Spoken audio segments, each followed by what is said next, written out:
To today's Lunch and Learn with me, Julie Cameron, a business and executive coach with ActionCOACH Solihull. And today I have the absolute pleasure of introducing Annette Ingrid from Neuro-Inclusive. She is a neurodiversity coach, and today we're going to delve into her business journey and also why neurodiversity is so important and so interesting and fascinating in this day and age. So good afternoon. I was going to say good morning there, Annette. So good afternoon, Annette. How are you today? Hi, thanks very much for having me today and talking about this topic. Yeah, perfect. It's my absolute pleasure. So for those listening out there on Facebook, Instagram, we're not on Instagram, Facebook, LinkedIn, Twitter, or even on our YouTube channel, please do pop in the chat boxes. Let us know where you are talking from, where you are here from, what you're having for your lunch, any questions for Annette. Please, let us know what they are. She will do her utmost to answer them, I am sure. Or any questions for me is that you'd like me to ask Annette for you, do let us know, and we will do our best to answer them, won't we, Annette? Perfect. So the question that I always start out with, just to get that background of you and your business journey so far. So I'm sure everybody out there is having their lunch and they're wanting to know more. So who is Annette Ingrid? Tell us about your business journey so far. I think I need to talk about myself a bit because of that. So it's not just my business, but my journey. Yeah. As well. So I'm originally Hungarian, and my master's degree is from Hungary. And it's very interesting and important in my life because when I went to university, that was the time when the political change happened in Hungary and there were no socialism anymore. Right. And technically there were lots of things we need to pioneer. Mm-hmm. And social services was something which we needed to set up. So when I went to university, at the same time, I started to work in organizations which just started to learn how to look after people who unemployed, using drug, or whatever social problem they are facing with. So originally I wanted to do psychology. That was my plan. But it was fascinating, because this degree included 3 different subjects, which was social work. So I started to work straight away with clients, which was very interesting to see, what's going on the field exactly. And at the same time, I studied social policy, which is more, I think, social entrepreneurship, they call, which means you understand the social problems, you read the data, you understand the dynamics of the society, and you create answers and you create organizations for social problems. Mm-hmm. And also I studied sociology for 3 years. And that's why I can make my own research, qualitative and quantitative, and not only understand the data, but I can collect data. Mm-hmm. And these 3, just I think it's a very important feature, whatever business I'm in. Yeah. And when I came to the UK 10 years ago, my plan was actually being free more and getting freedom to set up any organization I would like, because Hungary is still very much depend on the politics and all the funds, possibilities, and everything. It's not free in a way how it is free in the UK or in Europe. Mm-hmm.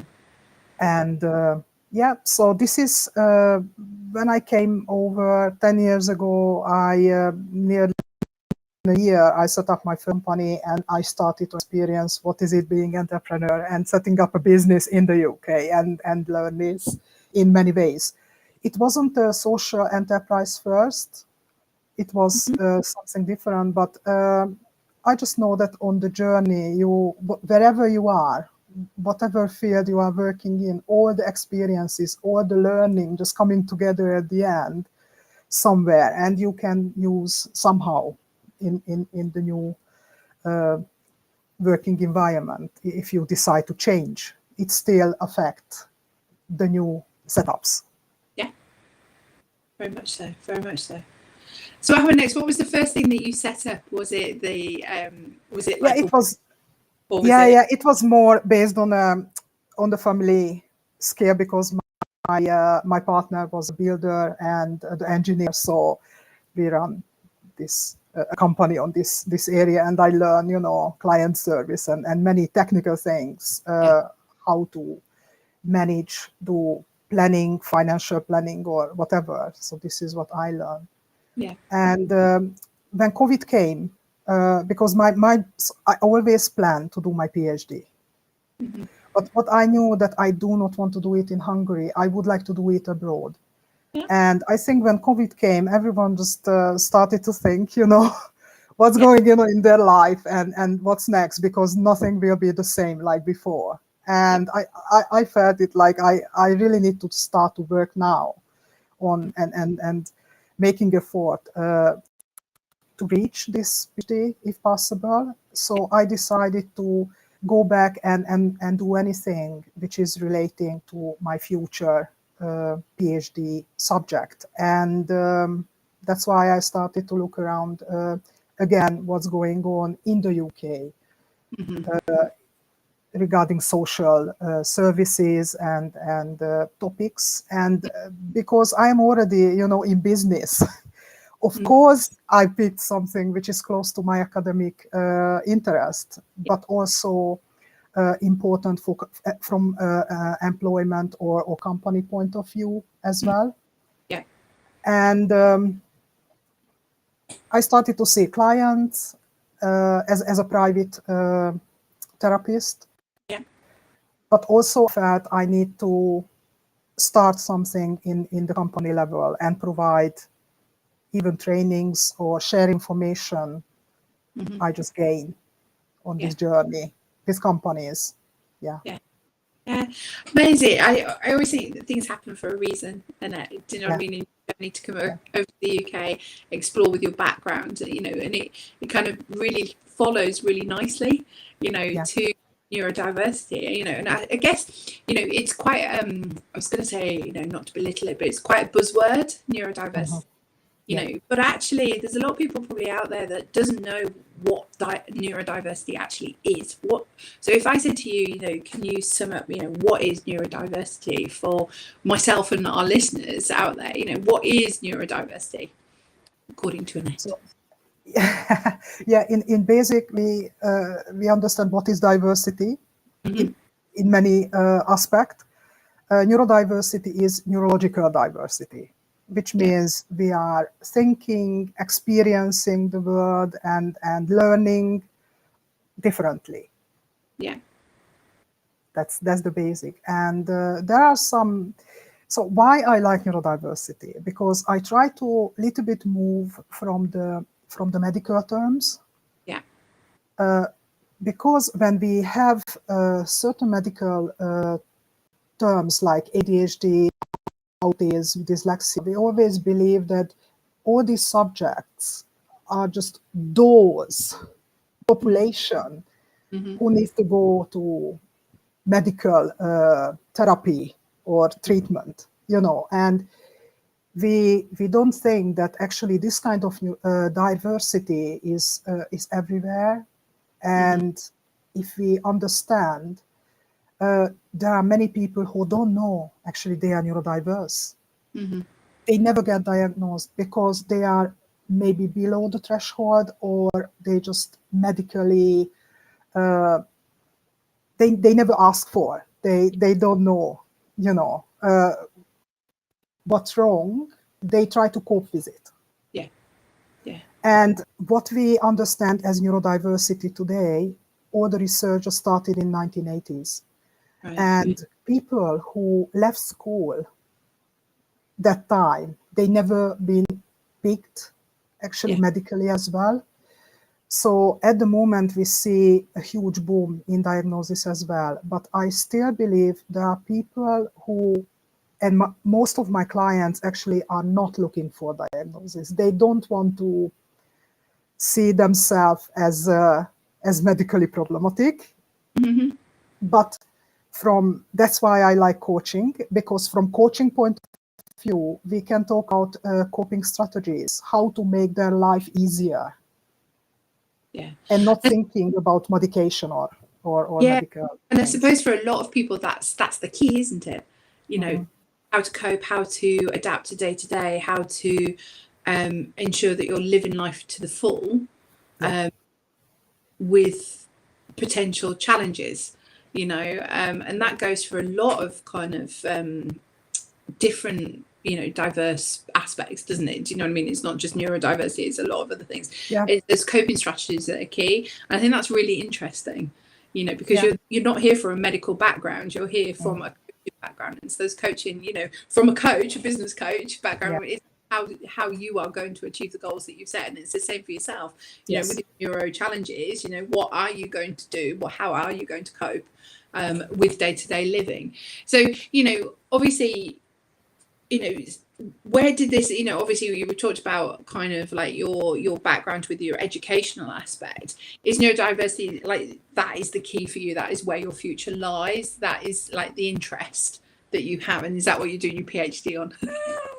Yes, so I'm studying parallel the medical or the academic topics as well. So I follow the research, the newest research, and I try to share this information and a little bit transfer this to the everyday life as much as I can.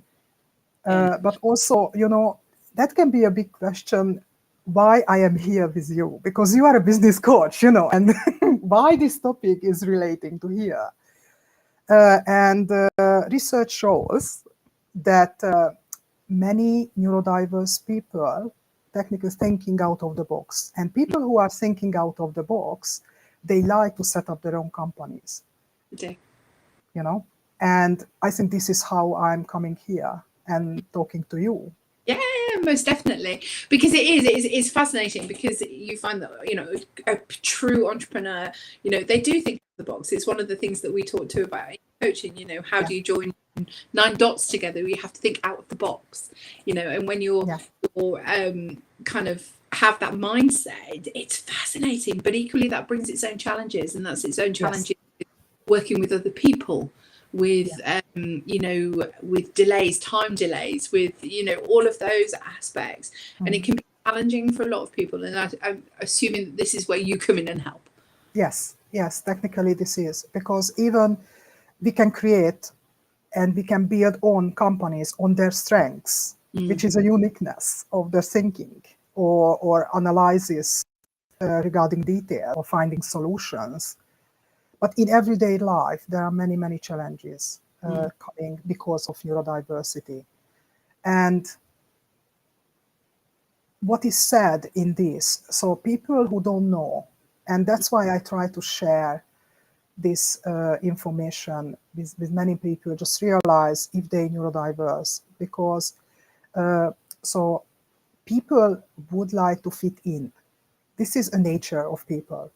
And if someone is really extremely thinking differently or behaving differently, it's not easy for them. So it's a huge mental effort in life to pretend and playing by rules.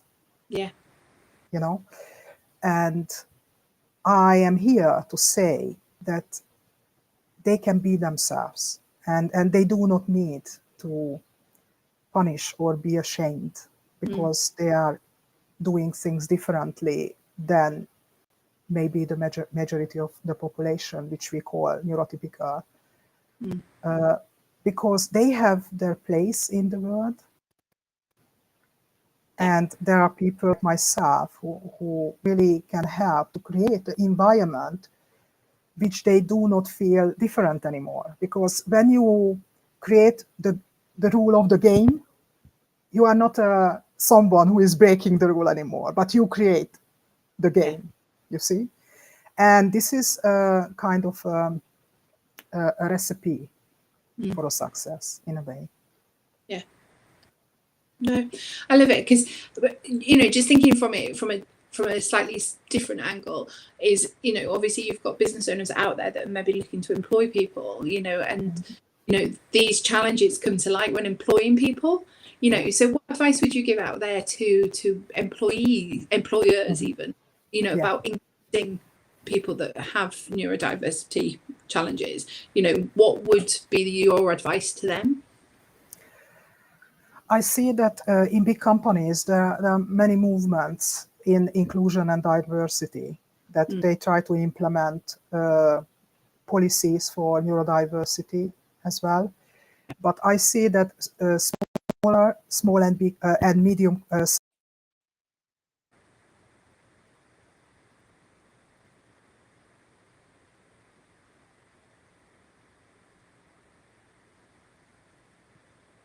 seem to have lost Annette slightly. Just wait and see if she comes back.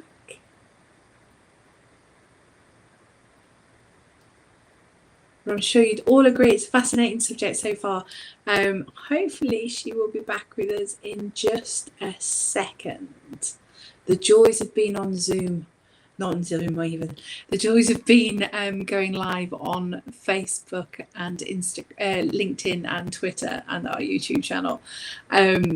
Literally, we'll see if she comes back in a second. For those that are listening out there, if you have any questions for Annette, I do think it's an absolute fascinating subject, and understanding how we as business owners can be more inclusive to this. I think more and more people are being diagnosed with neurodiversity. Annette, are you back with us? Yes, yeah. Sorry. It looks like I lost. I was just waffling. I was just waffling. Worry, people out there are going, please bring back Annette. What about? Yeah. No, so where I was, so the small and medium companies, which they create a different culture, because this is very much a family value, based on family values, the smaller and medium-sized companies. And they can implement very well, I think, these ideas being neuro-inclusive if they understand how to handle. Yeah, it's not more difficult than creating a nice family dynamic in your own family for your children. You know. Yeah, very much so. You know, so is it a case of, you know, if somebody's looking to employ somebody that has been open and said, you know, at the end of the day, you don't need to be open at interview or anything like that, do you? But I mean, it's kind of thinking about, you know, should they have policies in place? Should they? What is the things? Is it the understanding? Is it the kind of the educational aspect of it, and how to create those working practices that make sure that you get the best out of that employee?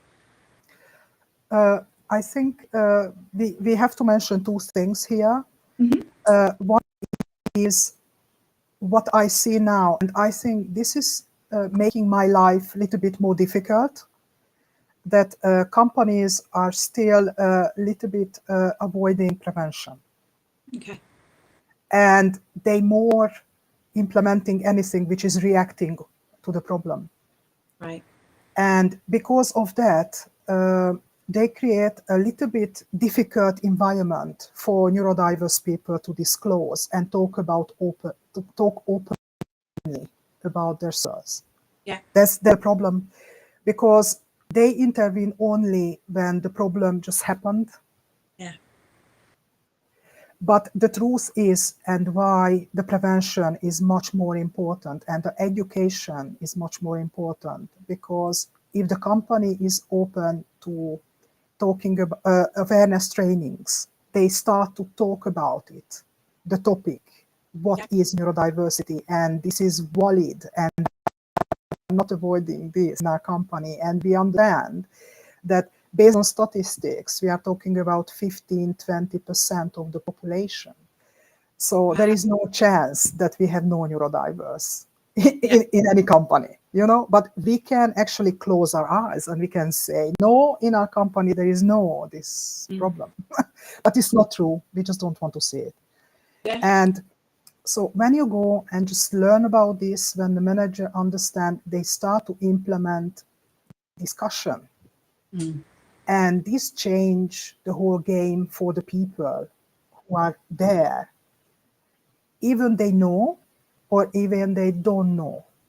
Because if they know, it's easier for them to disclose, because they understand that the risk of losing their job because they disclose or tell anyone their secret, you know.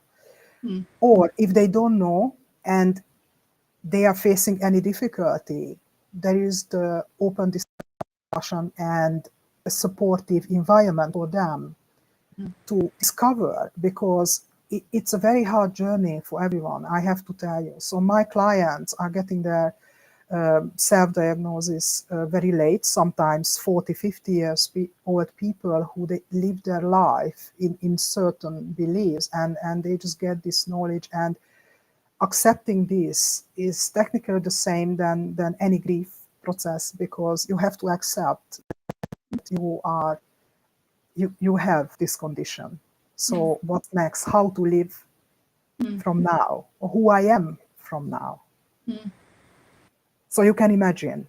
And because it's mentally very hard, if someone is in a very stressful working environment and they have no space for self-reflection, you know, time and energy to work on themselves, to sleep even, and to be ready for work next day, you know. So there are very simple things. Yeah. It's fascinating, Annette, because, like, you know, at the moment there's a lot of talk about like mental health within the workplace, and how important that is as a business owner to address it within your organization and to give people, you know, the space, the time, etc., etc. You know, and neurodiversity, yes, it's out there, but it's more for those younger people. You know, children are being diagnosed and things like that. And when you said it just always hits home when you talk about, you know, 40, 50-year-olds that are getting diagnosed, and you just think, you know, how different life may have been if that diagnosis had come at an earlier age. It's that acceptance, like you say, it's very difficult, I think, as an individual, as you get older, to accept something new, something different. Whereas as a child, you know, it becomes the norm, doesn't it? You know, and it goes from, I suppose, education right back then to make sure that, you know, everyone's treated equally or in the way that they need to be treated, you know, in a learning environment that helps them rather than what helps school. And it's the same with business, isn't it? It's creating an environment that's good for that person rather than this is how we operate, you've got to fit in with us. But we have to see there are certain stereotypes. Let's say ADHD. So many people believe still, even they're professional, that it's more about hyperactivity. So it's visible. Right. And now the research shows that there is an inattentive version of ADHD which is not visible, and same hyperactive, but it's in brain. And many times when female ADHD, what we can see, they may be withdrawn and very shy because they have a very rich and very confusing life internally. And they feel ashamed to talk about this.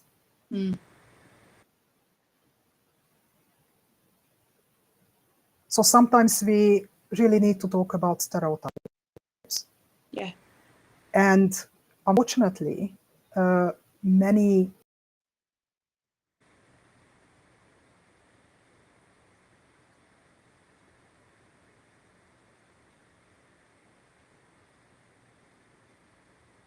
I think Annette's internet's gone slightly again. Such a shame. We're just talking about stereotypes out there. Hopefully she will be back with us in just a second. I'm sure she will be. She's probably listening and throwing the computer out the window.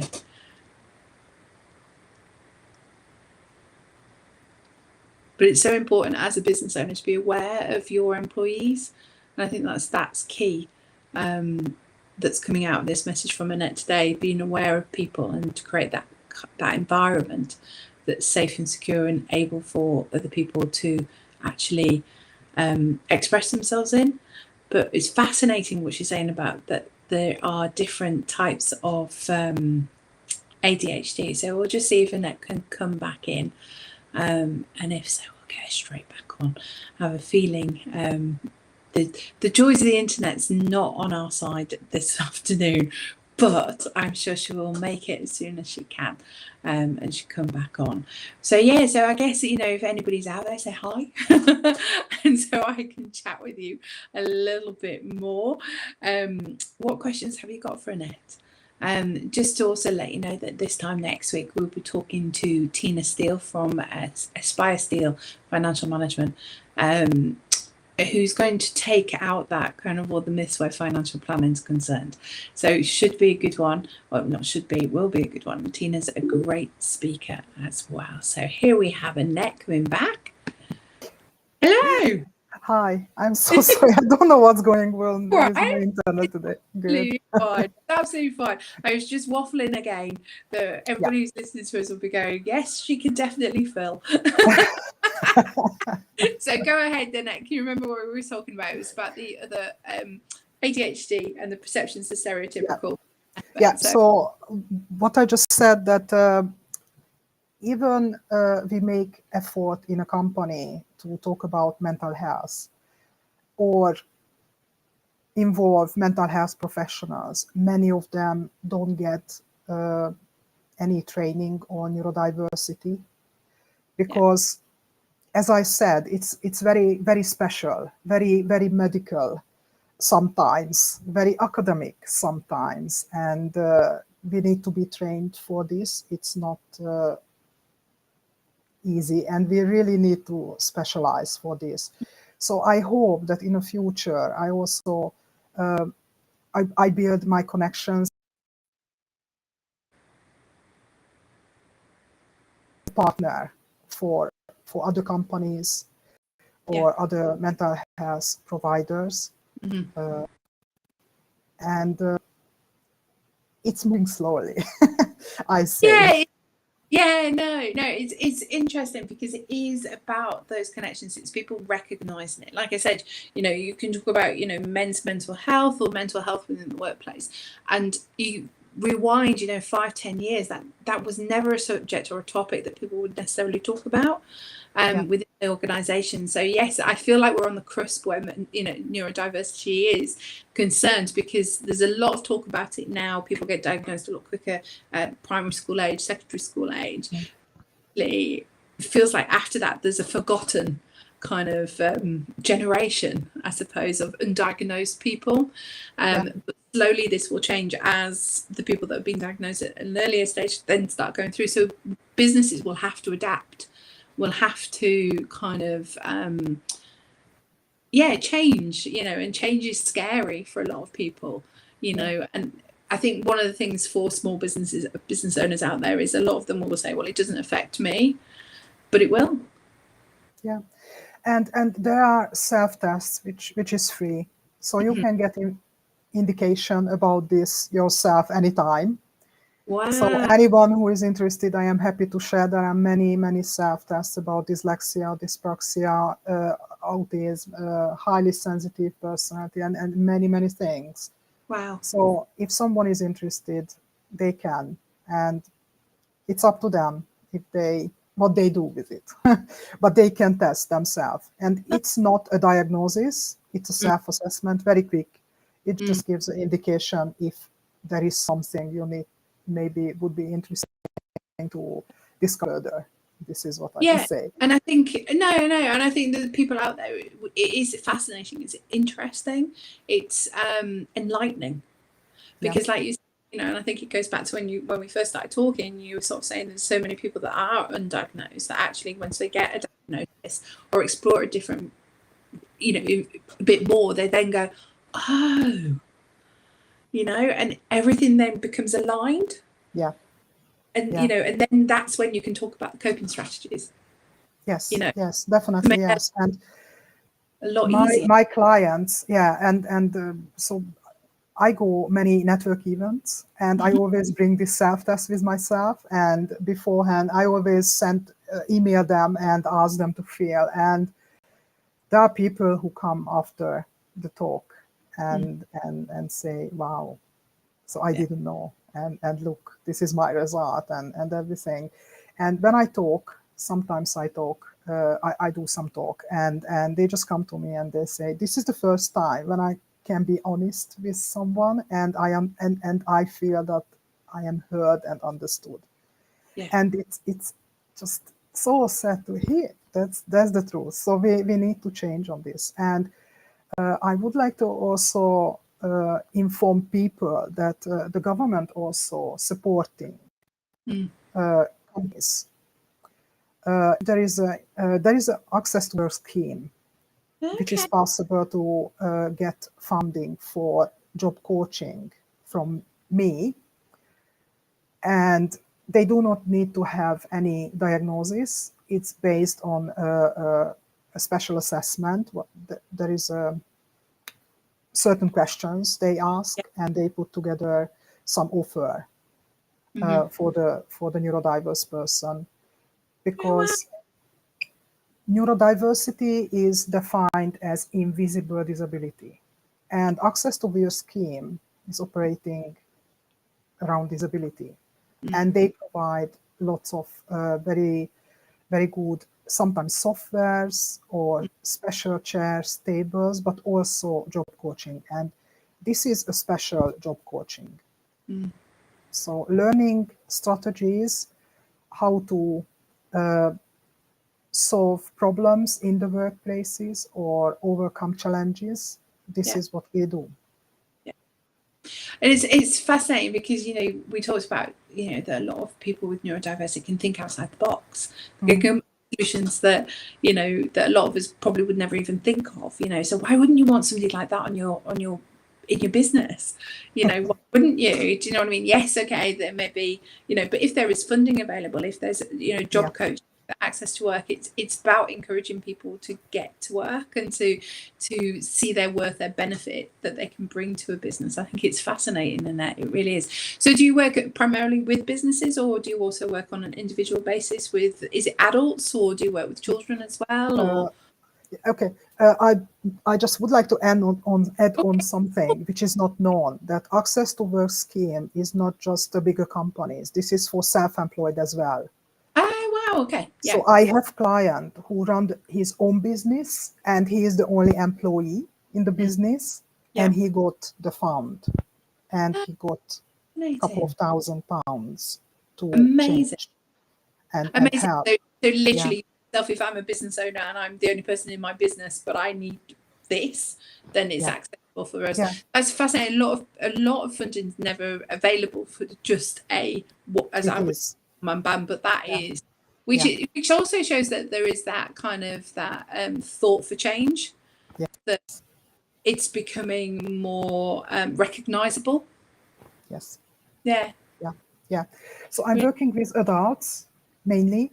Mm-hmm. I'm working with individuals, and also I work with companies not only on awareness training, but if they are in a situation and they need a consultant how to solve certain problem, Yeah.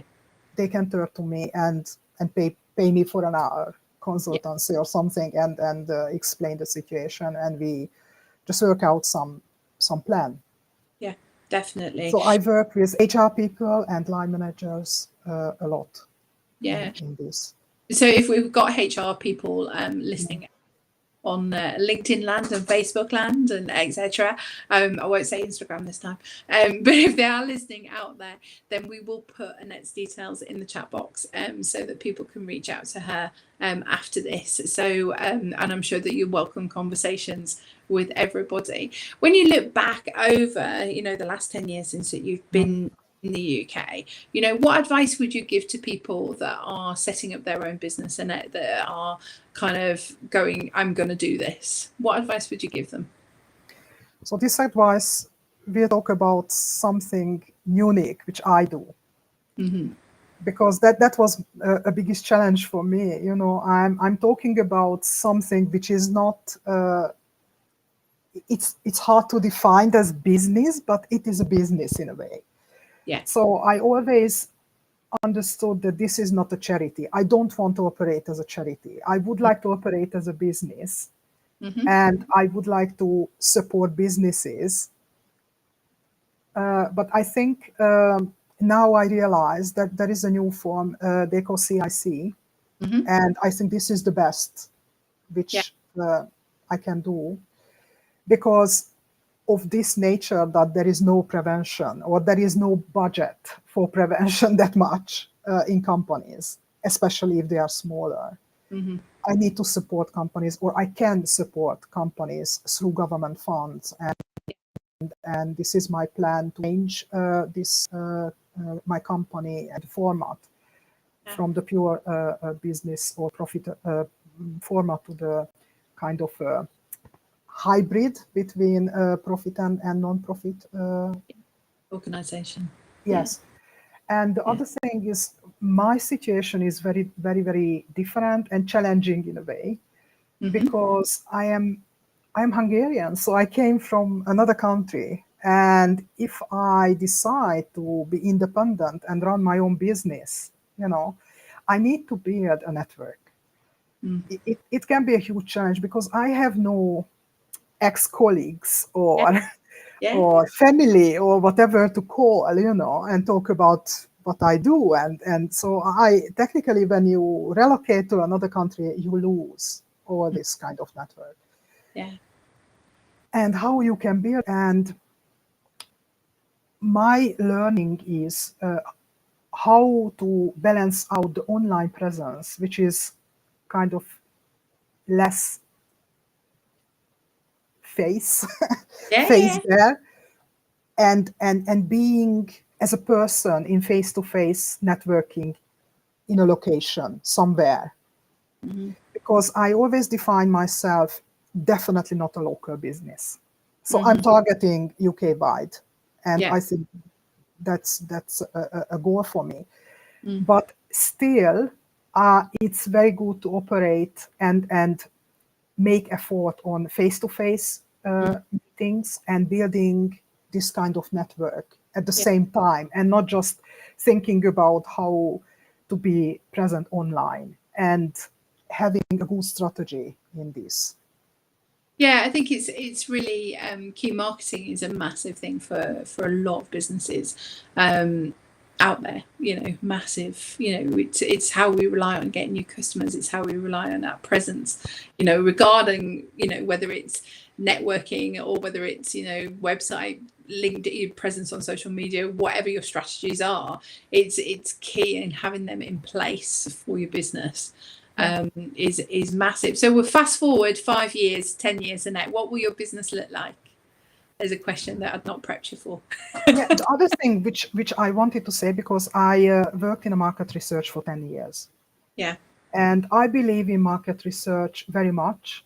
And when we see the face-to-face networking, this is when we like don't lose our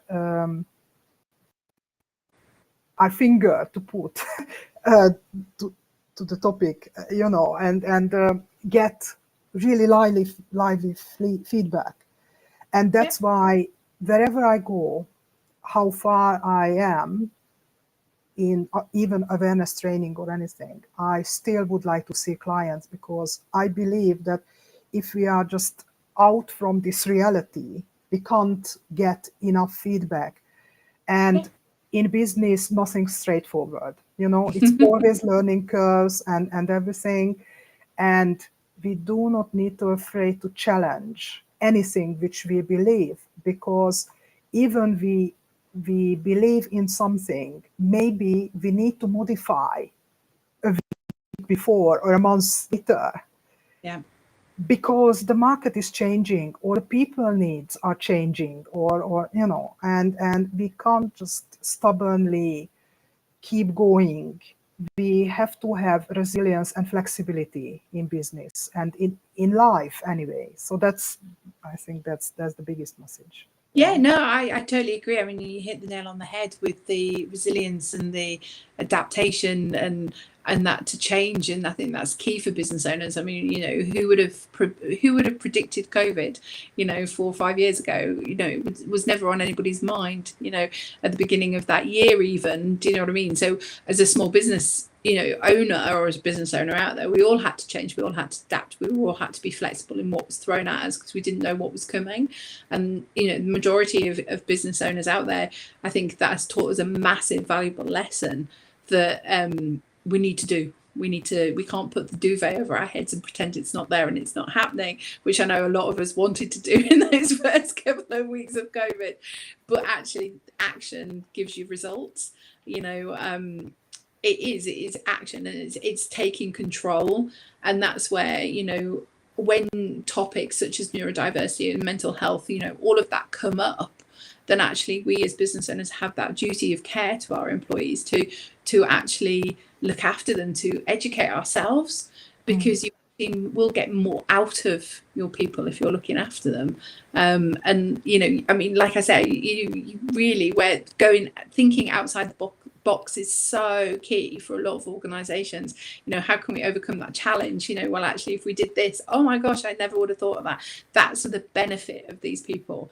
You know, that's the benefit of having people like that on your payroll.